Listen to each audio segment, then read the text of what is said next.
All right. Well, welcome everyone to the traffic calming meeting for Amalie Drive. Like I mentioned, my name is David Greaves. I work with NDOT on their neighborhood street traffic calming program. We are meeting here in person and virtually on November 4th, 2024. It's 6:30 p.m.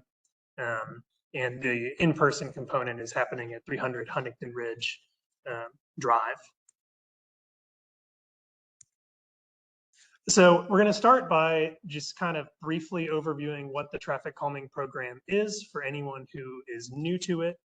This is a program that focuses on residential streets. So we don't do much on commercial corridors, certainly not larger arterials. Oh, sorry. Is everyone able to see okay? Okay, appreciate it. This is a program that prefers physical solutions to encourage lower speeds over significant lengths. So that basically boils down to we don't really want to do these projects like one block at a time. We'll take applications and consider the whole corridor if we can. And we'll get into that once we kind of look at the project limits in a minute. And the primary goal of this program is speed reduction. That has a really large component in safety as well as just quality of life. We generally don't like when we have really high speeds on residential roads. So that's generally why we're here. There are 3 E's to traffic calming: education, enforcement, and engineering. You'll see engineering is bold and underlined here because that's really the component that NDOT has the greatest ability to directly affect. Certainly we do education. This meeting is an example of that tonight. And we like to encourage safe driving wherever and whenever we can. Enforcement is in the domain of Metro Nashville Police Department. I'm sure they would love to be monitoring speeds and enforcing speed limits wherever speeding exists, but there is so much of Nashville to cover and they have a lot of priorities on their plate. So we really can't rely solely on enforcement to achieve safety on our roadways. And that's where projects like these come in to try to implement solutions that will work at all times for all vehicles. I mentioned earlier that the safety component of this is tied to the speed component. This is a pretty good infographic to demonstrate why. So we see here that a pedestrian struck by a vehicle going 25 miles an hour has a pretty good chance of surviving, around 89%. That unfortunately does go way down as the speeds of cars goes up. So 35 miles an hour, they'll survive around 68% of the time, and then that goes way down to like 35% if vehicles are going 45 miles an hour. So when we know that we have people walking on the road, near the road, in a neighborhood, that's why we're so focused on encouraging safe speeds for vehicles. Now, this is a really high demand program in Nashville. When Amalie was selected, there were just about 575 streets who had applied for traffic calming, and Amalie was one of the top 25 based on our scoring. So we would love to be doing a lot of these. 25 every 6 months is a pretty good pace. We'll talk about how construction is just barely keeping up with that in a little while. But that's just to make the point that this is a project that's in pretty high demand throughout the county. And the fact that Amalie was selected means that there's a pretty serious need for it based on the data that we've observed. The traffic calming program is pretty limited in the tools that we have at our disposal. We like to keep these projects simple and relatively quick to build because we know that the need is so urgent. So that means there are a handful of things we're really not going to be able to include in this project. Sidewalks is a good example. So for anything that you all may want to see on your roadways, whether it's Amalie or other neighborhood streets, or anything else from Metro Nashville, we like to make sure that everyone is aware that Hub Nashville is a resource that anyone can make requests from the government. That could be public safety, debris in the road, potholes, sidewalks, really you name it. But it's a great resource. I use it all the time, and we just want to make sure it's well publicized because it is very useful for certain things. So that's the intro. We're going to dig into kind of prioritization, some specific data about Amalie, but I want to pause and make sure anyone in the room or online, if any questions have come up, this is one opportunity to ask.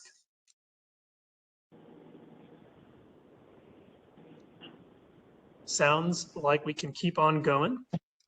So this pie chart behind me represents how these projects are prioritized. That largest blue segment is vehicular speeds, and the second largest is volumes. So volume is how many cars are driving on a street on a given day.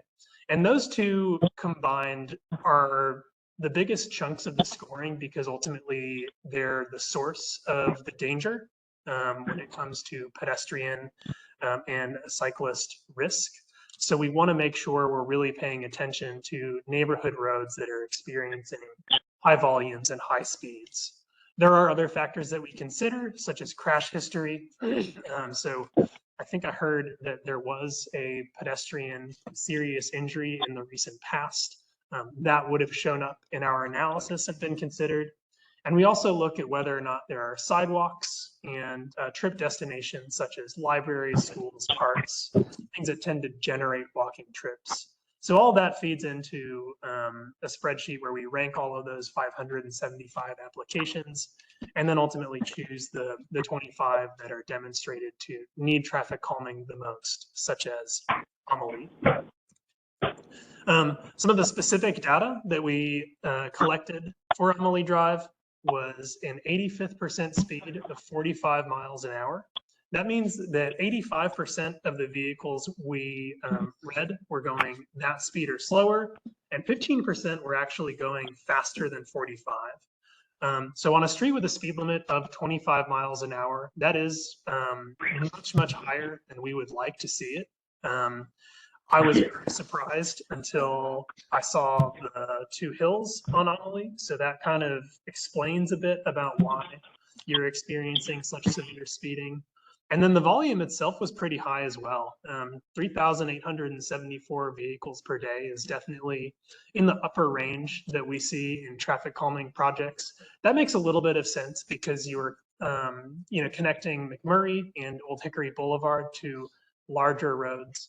So we suspect there's a reasonable amount of cut-through traffic, and there are just a lot of people living in this neck of the woods that need to use the street. So all of this went into the formula that ranked Amalie in that top group of streets. These are the project extents. It might be a little bit hard to see, but Amalie is running north to south in the center of the screen. And I believe the application that was read was, sorry about this. Is it Hilson Road is the cross street? Okay, there was one application for Hilson to Old Hickory, and then there was an older one that went up to McMurray. So the Hilson to Old Hickory project was what we originally considered, and then we noticed there was that other application, and it made more sense to just knock them both out at once. And like I mentioned earlier, we try to do as much project as we reasonably can rather than like really piecemealing it. So we thought that made sense to kind of combine those two applications into one and then rank them as such.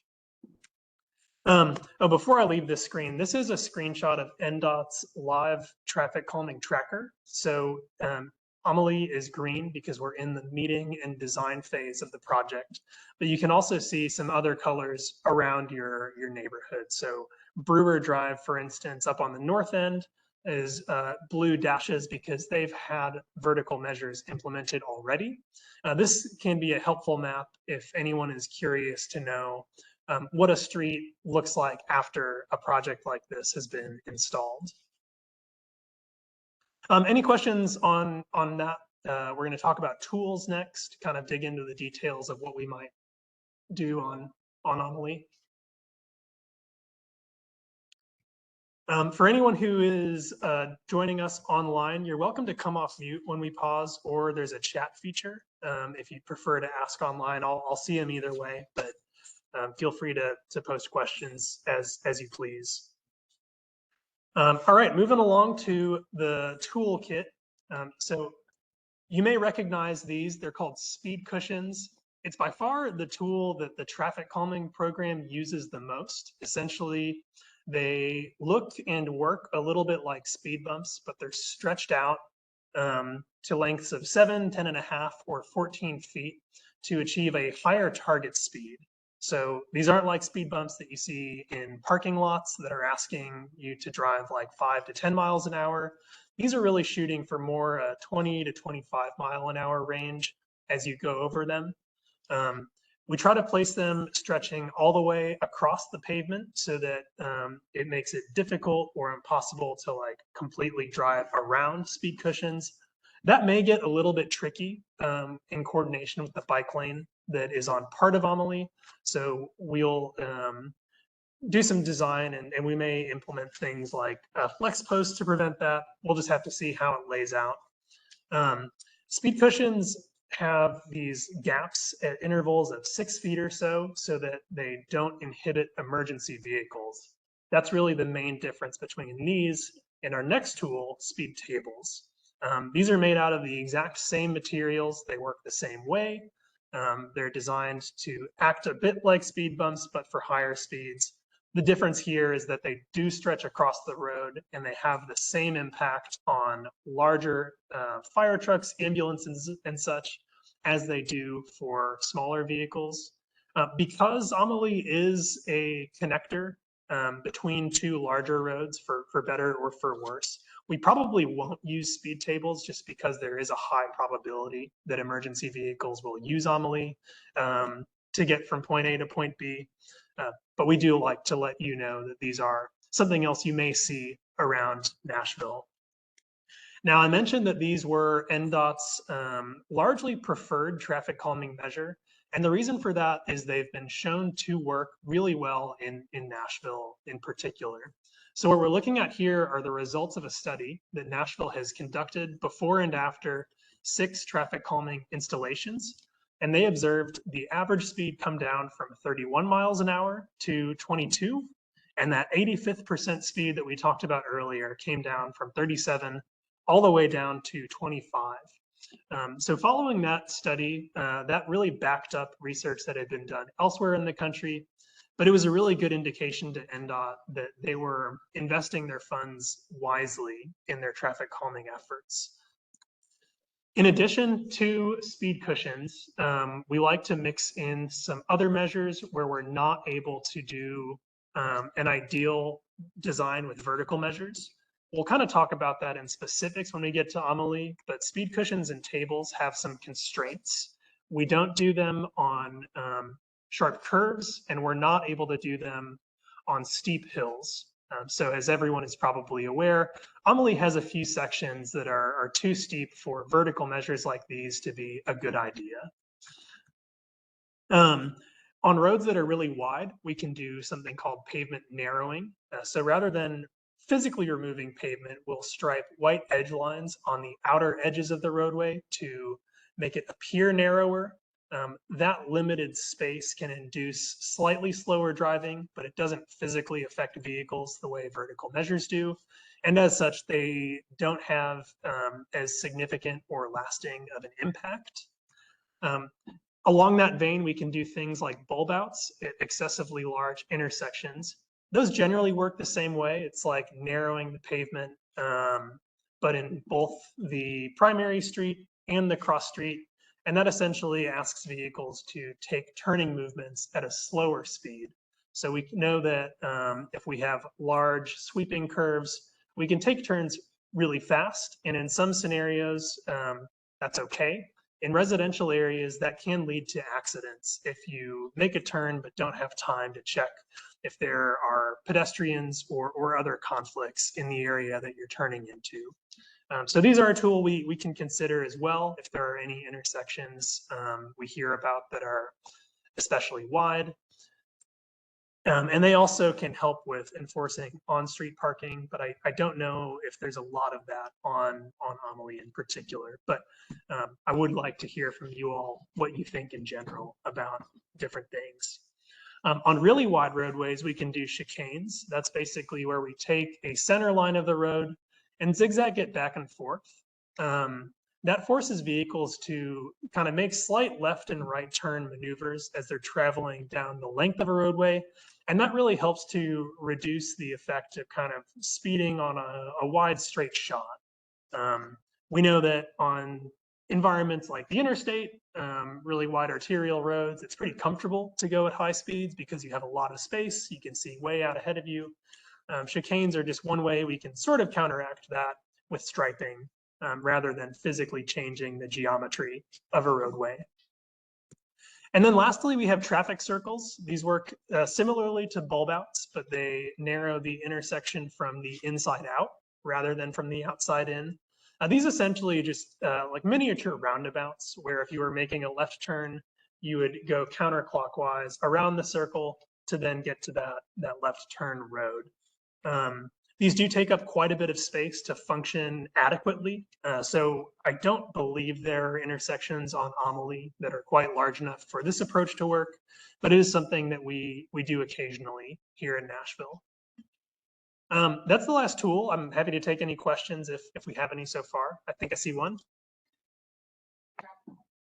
Okay, so how much room do we need for a traffic circle? That's kind of a complicated question, but basically it depends on the primary width of the road and the width of the cross street. Usually, I think like 30 feet and 30 feet is about the minimum where you can comfortably put a traffic circle in, but it also depends on the radii of the curbs connecting the two roads. And there's a few other factors we consider like grades and sight lines, things like that. Yes. Okay. The first option that you told us about with the cushions. Yes. Cannot be placed on a hill. Well, the elephant in the room is we're on top of a hill. Mm-hmm. So if that's the case, what do you suggest for that? I mean, we don't want to do a traffic circle because we don't want people running through us and across the street. Mm-hmm. We don't want their traffic coming out. They're building an extension. Mm-hmm. So it's going to be additional traffic to go, whatever we're going to do. So what is the solution? Yeah, well, let me reiterate for anyone online. The question is, if we cannot put speed cushions on hills, what are we able to do on this large hill that we are meeting on tonight? That's probably best addressed by just moving on to the concept that we're proposing, and I'll speak to that as we go through it. So let's take a look at that now. Basically, along the full length of Amalie, we were able to find about 5 places where the speed cushions were workable. So none of these are perfectly flat, but they're below that 6% grade threshold that we work with when we're designing cushion locations. That does, of course, leave a pretty large gap where the road goes way up to get to Huntington Ridge Place and then way down to get back down toward the Hilson Road and ultimately McMurray. So there is kind of the place where we do employ radar feedback signs. They don't physically affect vehicles, but in the instance where you may be speeding up inadvertently because the grade is so steep, it serves as a good reminder that here's a sign that says what the speed limit is, that's 25, and then it'll report back to you as you're approaching how fast you're going. I suspect that a lot of people don't intend to be going 45 miles an hour, but just the nature of physics forces that if you're not really riding the brakes. We hope this will be a reminder of sorts that is an important thing to watch out for. And it is unfortunately one of those areas where we're kind of limited in the tools we have at our disposal to physically affect the speeds that people are driving. We do hope that by putting speed cushions before and after you get to those places, drivers will be reminded that this is a residential neighborhood that has traffic calming, and we're asking that they do whatever they can to drive safely. We can hang out on this slide for any other feedback. I'd love to know if you all have suggestions or thoughts, really any ideas are open. I see 3 hands. I'll go from my left to right. So yes, please. In this slide, are you suggesting that between the stop sign on Vancouver or up to a hill, there will be 4 speed cushions, or are those just options on where they would go? That's a great question. So this concept represents what we think a good traffic calming design would be.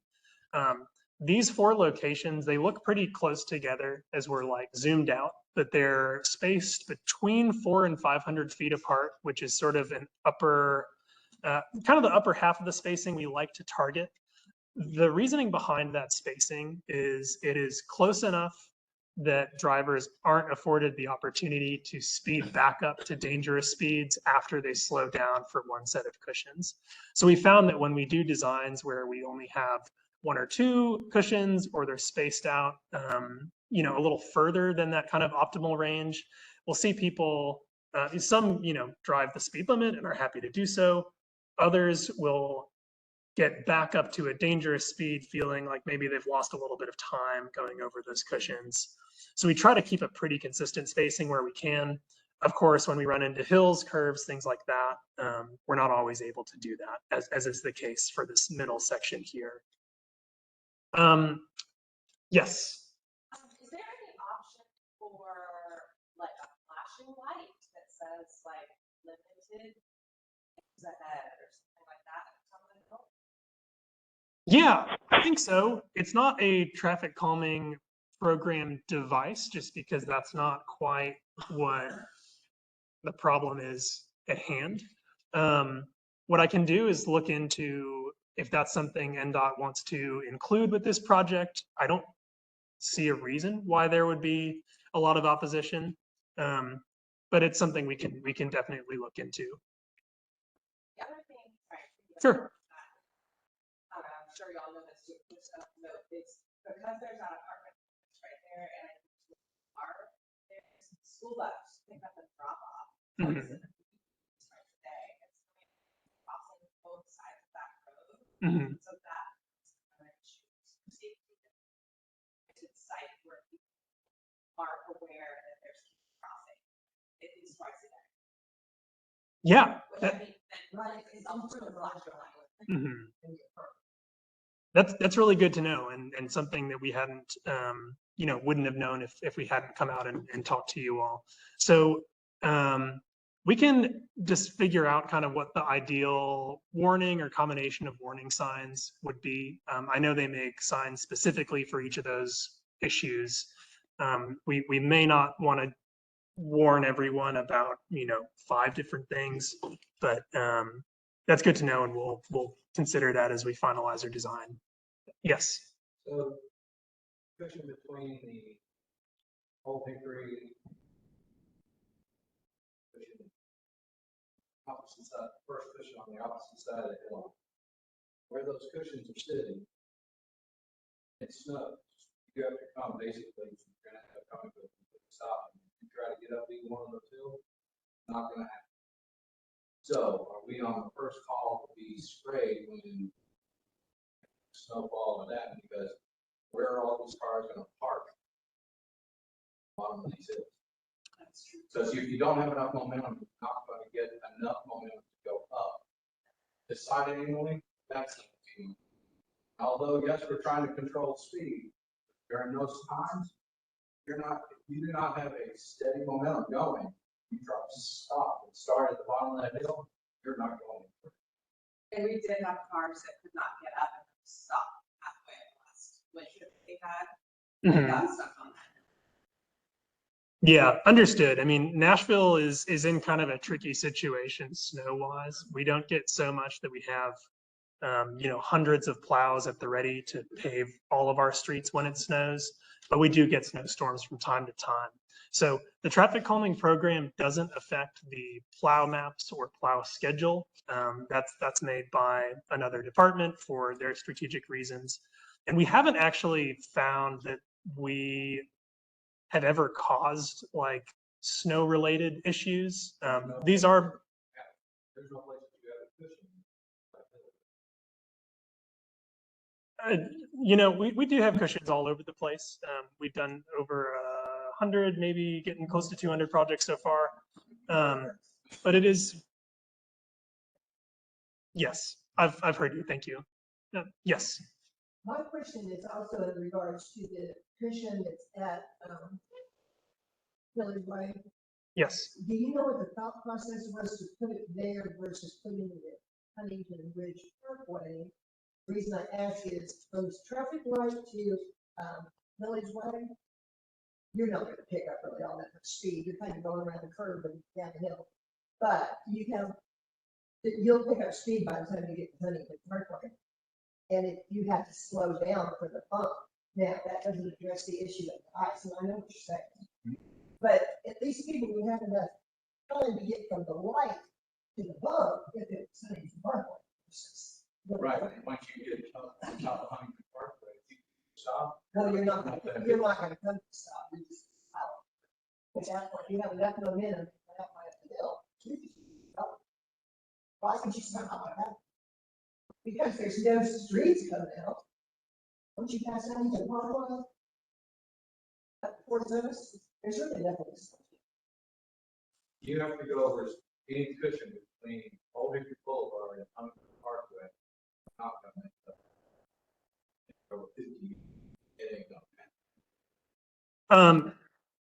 To address the question about what the thinking was on the placement of that cushion, the options are really limited. So we're thinking this is roughly where the hill is flat between the downhill and the uphill.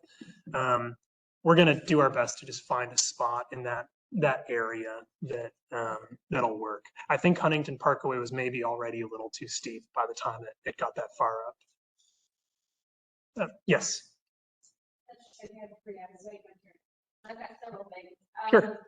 My first thought is, since the apartment complex across the street is planning on adding a road and exit entrance on Amalie, and I had understood in this meeting that cushions could not be a certain amount of feet of a road opening. Mm-hmm. Does this take that into account of access? Oh, that's a great question. We don't try to predict, every development that's going to happen. I suspect that because the development is near the top of the hill, right? No, it's down at the bottom.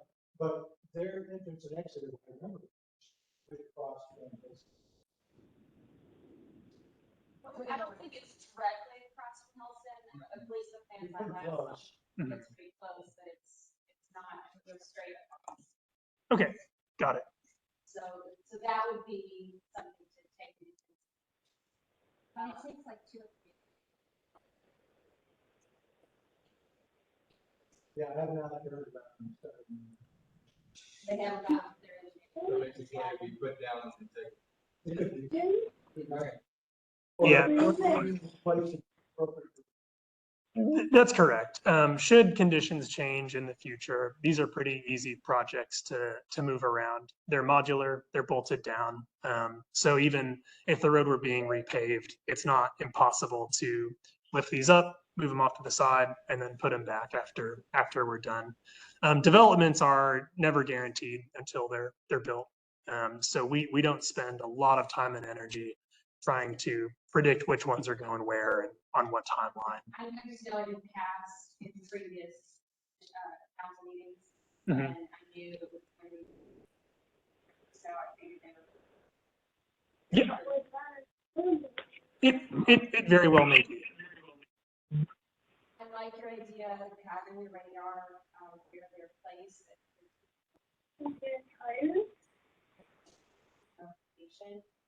I second the flashing light.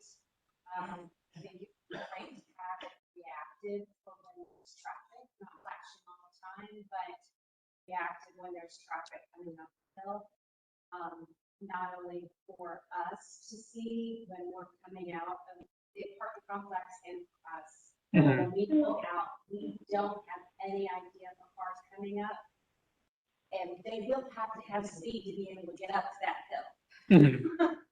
There's just no way they can't, they won't be able to do 25 miles an hour at that seat area. Mhm.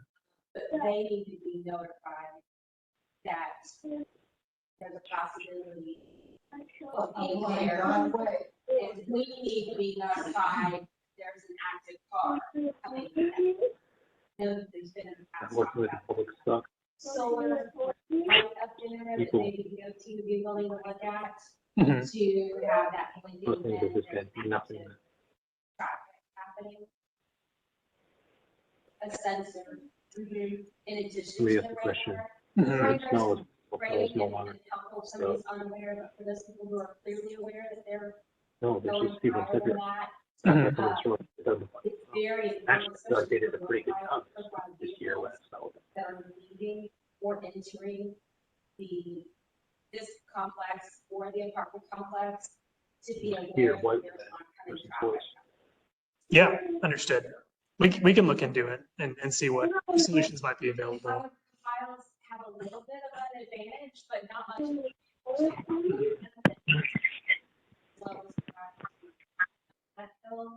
To recognize it's not just a speed situation, it's Visibility. nobody pays attention. We already have a limited sight Mhm. signs there on both sides, and nobody can really see that or pays attention to the word. But that was my other thing. My last item was I'm not certain that for Okay, everyone's please. I think the between Amalie, the radar, and because 4 makes it so that we wouldn't be able to meet our speed. Slow the entire 10 down.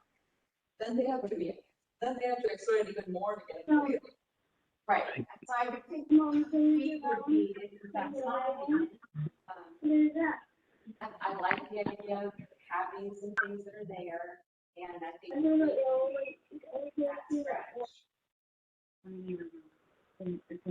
Hey, Rose, can you please step back from the questions right now? I know that I don't live at Huntington Pikeway, but that's why I was asking about the speed circle. Mhm. It wouldn't be helpful for us for snow. Yeah, I don't think there are intersections here where we're seriously considering traffic circles. Council member? The radar signs, are they to slow traffic coming up the hill? We were imagining they would be pointed up the hill. So as you were driving down the hill, potentially picking up speed inadvertently, you would be reminded what the speed limit is and how fast you are going. So it'd be aimed at people going back. Correct. Yeah, we do hear you that this is a very steep hill and some momentum is needed to get up it. I guess it's also No. the calls I've got since being a council person, there's always people concerned about coming out of either one of these complexes and the kind of blind Mhm. drive. So anything we can do, kind of warning and notice would be helpful. Yeah, it certainly sounds like it. And I'm right there with you. I'm glad we had this meeting here so that we could experience that entering and exiting, because I agree, it was a challenge to get into here tonight without, wondering if vehicles were going to come over the hill at us. Yes, sir. Saying that the speed signs should have gone down. Correct. One of the major issues is flying up the hill. Because when they hit the top of the hill in either direction, get airborne. The other side of the hill, say, body lift, get a G-force lift. You get up hills, see them, they fly up. I'd hear the rest of this, but I can't hear it. Bottom of the hill, and Who you talking? hit that field. Oh, yes. Okay, please. But it is one of the reasons that they drive like crazy. Mhm. So they don't care what's on the sign coming down the hill. Yes, they're going to see that. They've already done what they wanted to do, which is go over the top of that crest and build a car loop. Yeah, I understand. When we do treatments with signage and striping, we understand that reckless driving and dangerous driving by teenagers or people that just don't care is still possible. Unfortunately, there's not much we can do from an engineering aspect besides, seriously changing roadway geometry that will affect that a whole lot. But we do understand that this type of project is not capable of making reckless driving impossible. But we try to do what we can to make it less appealing. So for instance, if you were a teenager really wanting to drag race, perhaps going over 3 or 4 speed cushions on the way to the hill makes it less fun of a time. That's a potential hope, but we are fairly limited in our tools. I've got 2 questions. Would you like to go first? Mine's not really necessarily a question, but to kind of second me, I realized that being a lot of speed to get, cars that are really power can do, still need it, but ones that aren't need a lot of power. Knowing that, I know I can't control the traffic that goes here, but that proves the point of why it's so important and ability for traffic for people in the apartment and for us here to be notified when there's traffic. Can't drive home enough the sensor ability for light structure that's there.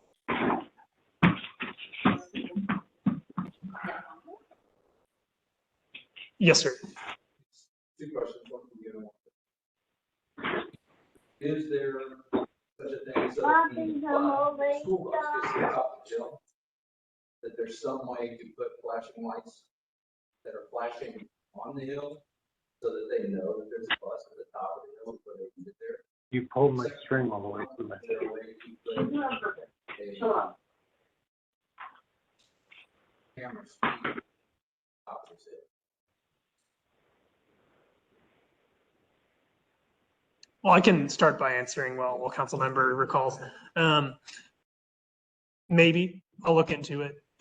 This isn't a problem that is so widespread that we do it all the time. We know that this is kind of a unique situation with unique geometry of the road, but we do want to do whatever we can to make sure that kind of that lack of visibility is understood and accounted for in the design that we'll eventually produce.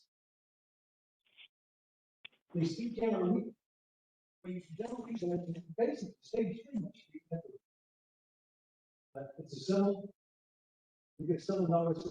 That's one thing I don't talk to satellite camera, and you get a civil notice. Takes a picture of your car, but you have absolutely no obligation to pay it. State law, or can't use it against you, or license points, or up your insurance, or something. It really just made it. Absolutely. And it wouldn't be accurate at the top of the need to be able to press to the top of the number. I don't know that.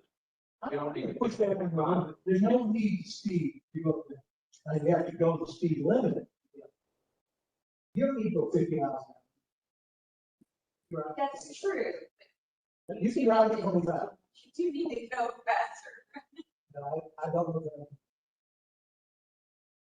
Yes, ma'am. So, I mean, I trust that you're the professional, you've done it times, and like, say that you enact this entire plan, and like a year from now, they're like a review to see like what's working, or like how, what's the time frame for like analyzing like what the effect has been from the. That's a great question. So NDOT does not do a study for every street that has asked for and receives traffic calming.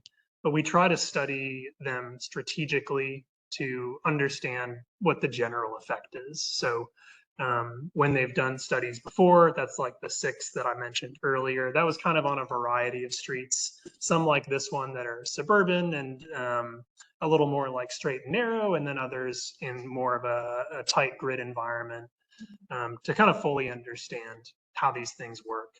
That's building on research nationwide that goes back to like the 90s. So all that is to say that we don't specifically come back and read what's happening on Amalie, but we do have enough evidence to understand that this was a project worth doing. The radar, is that like a permanent installation then, or? It is. Okay. Mhm. Yeah, Nashville has mobile trailers that they can move around for that, but they also install permanent ones that are solar powered. Mhm.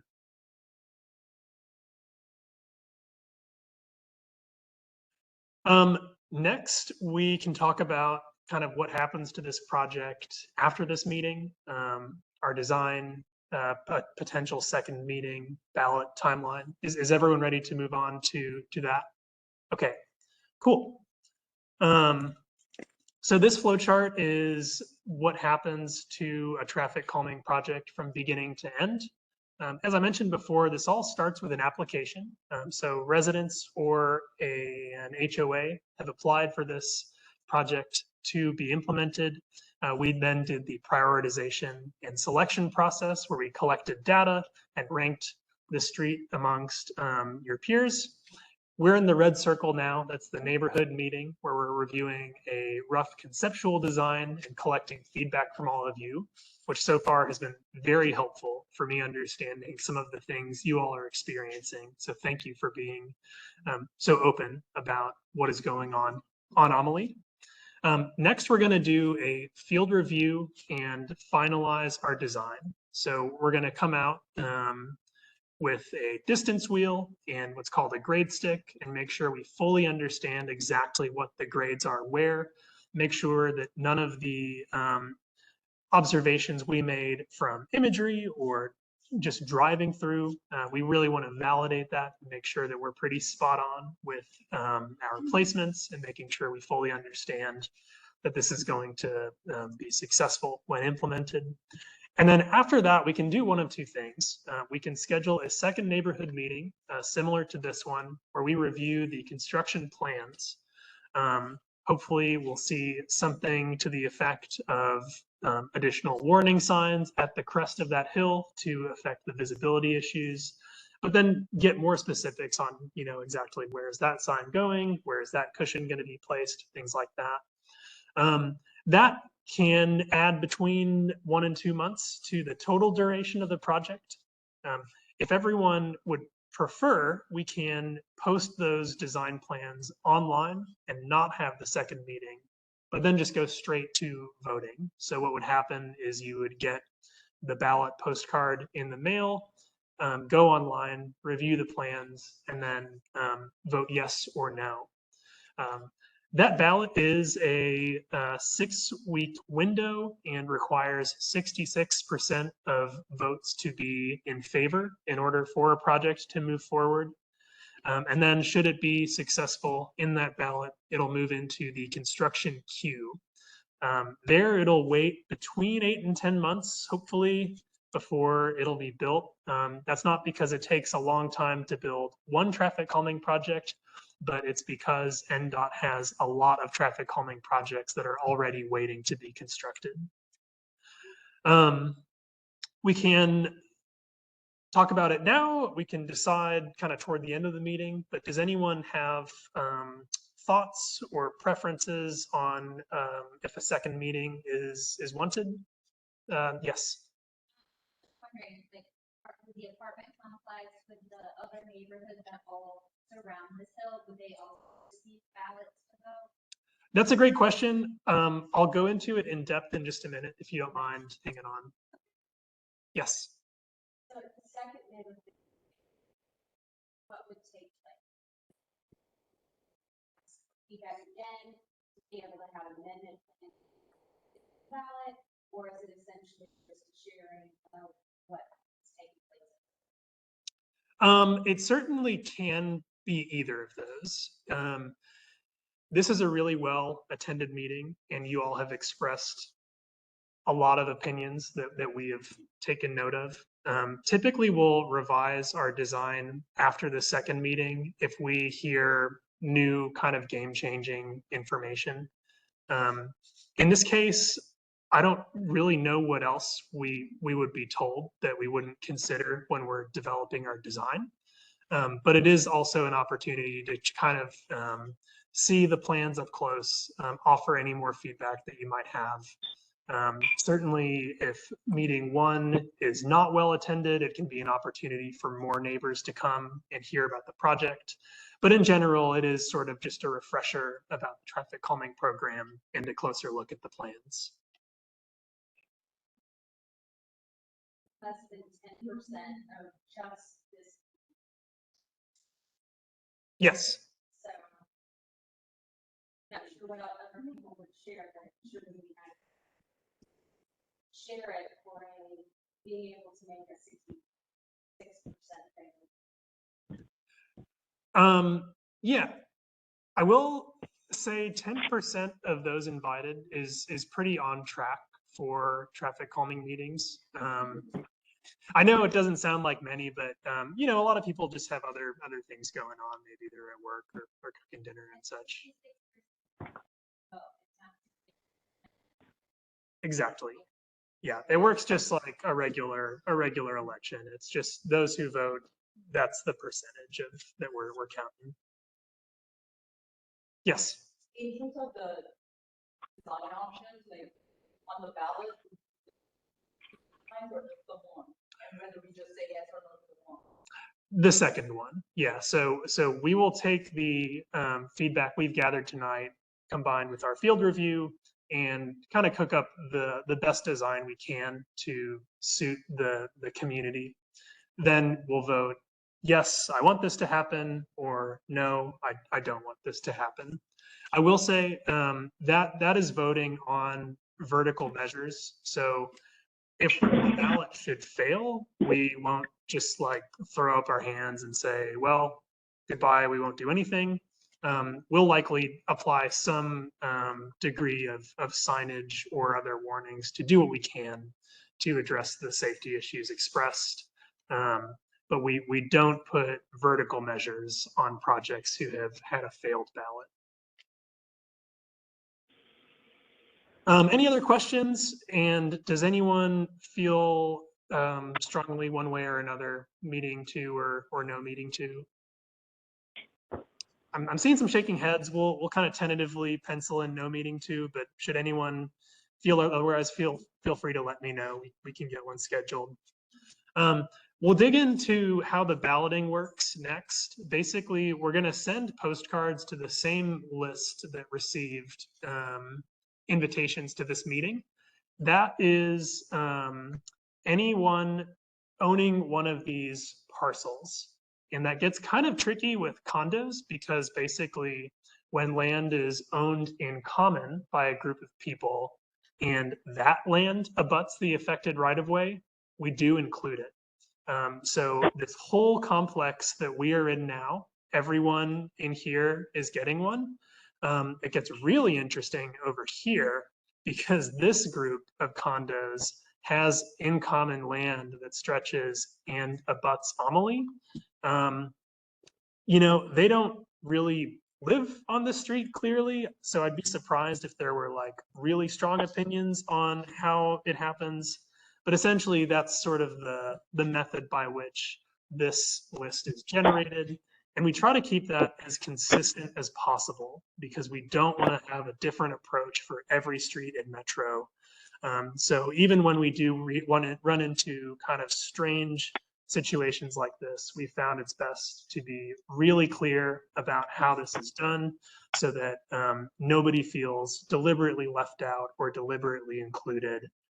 We basically have a procedure and want to stick to it as much as we can. These notices go over. That's correct. Yes. So we get our list from the Register of Deeds. It's the same list generator that developers use when they need to notify about zoning changes.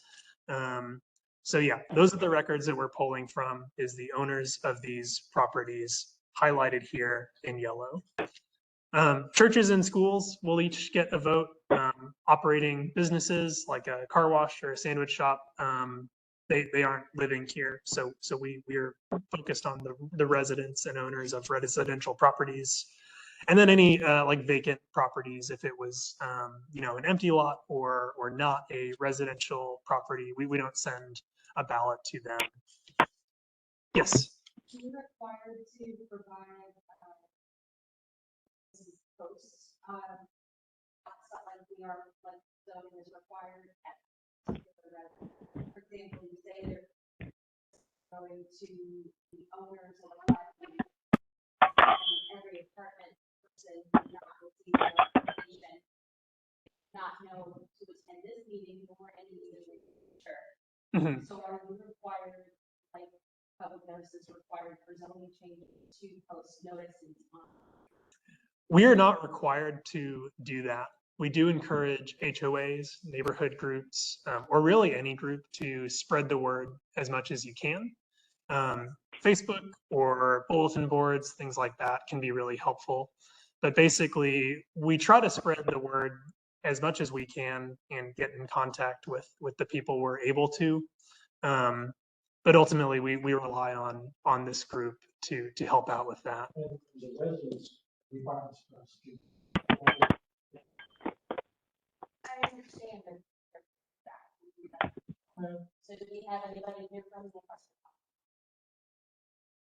I think they've been going because for they some might time. think. I think you're still letting a lot of people talking about it.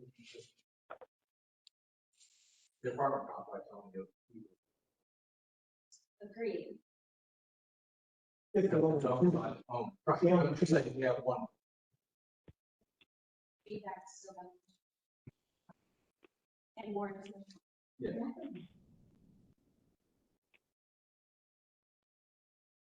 All right. One thing I do want to cover about the balloting is each postcard comes with a unique ID. So look for that when you get the postcard. That'll be necessary to go onto Nashville's website and submit your vote into the form.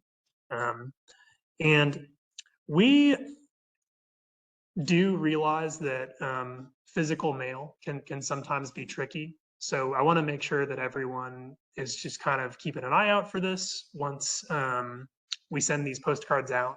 And if there is any way to like post on a bulletin board, neighborhood association, what have you, like, hey, I got my postcard, did you get yours? That would be helpful. Should anyone think that they've missed theirs, believes they should have gotten one but didn't, you're more than welcome to reach out and we can just tell you your unique ID and get your vote that way. We're just fine with that. Any other questions about balloting or really anything else in the presentation? That's all I've got for this night's meeting. But we can hang out and take as many questions as needed. See the map of Amalie, because I will. Please.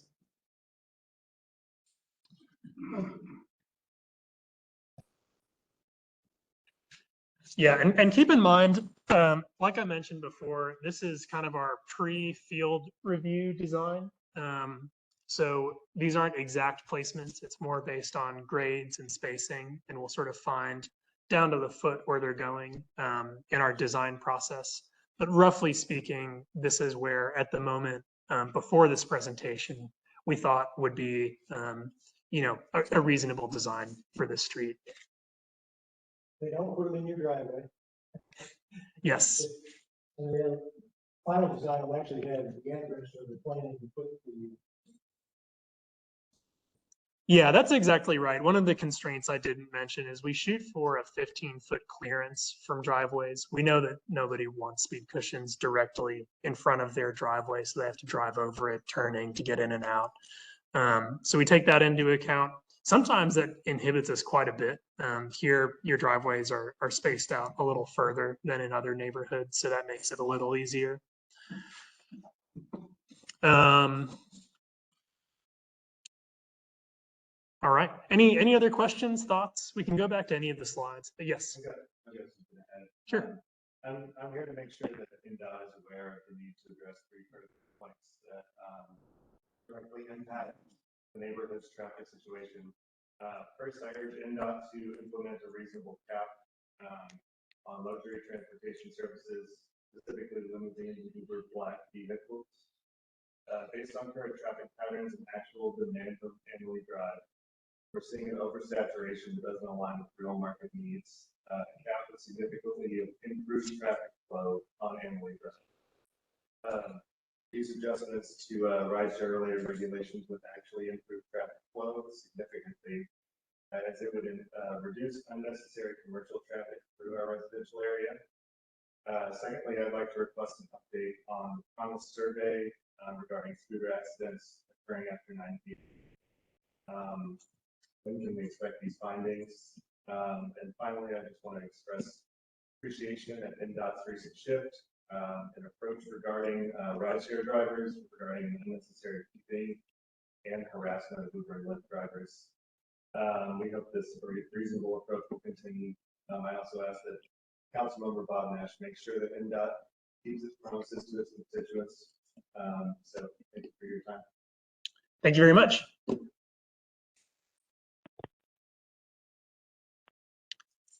Any other questions?